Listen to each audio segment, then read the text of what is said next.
कहाँ ओ कहाँ তুমি আইছো নি দিকে আর অনেকদিন আগে আইছি একবার, অনেক বছর পরে আমি আসলাম এদিকে। আর দেখেন এখানে কৃষিকাজও করা হচ্ছে, চাষ করা হচ্ছে নদী চরের মধ্যে। আর আমি যাচ্ছি পাঙ্কুকে খুঁজতে। বলো নি ভাই, এই তো এদিকে যাচ্ছি, এই তো পাঙ্কুকে ধরার জন্য। পাঙ্কু তো আস্তে আস্তে যাচ্ছি পাঙ্কুকে ধরার জন্য।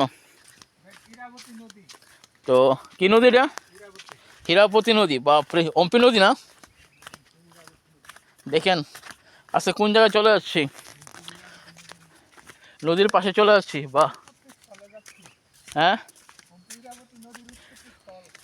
অম্পি হীরাবতী নদীর পাশে দিয়ে নামবো। আর দেখতে পাচ্ছেন, দেখেন পাশে আছে মূলা গাছ চাষ।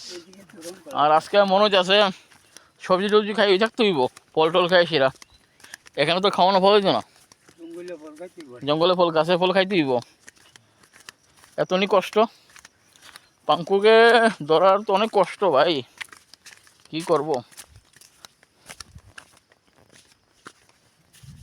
ওরে বাপরে, কাহার দিকায় আছে। দেখেন নদীর পাশে চলে আসলাম। আর অনেক ফৌজ আছে আজকে আমাদের সাথে। আর এইদিকে আছে নাগা ফৌজ নেই।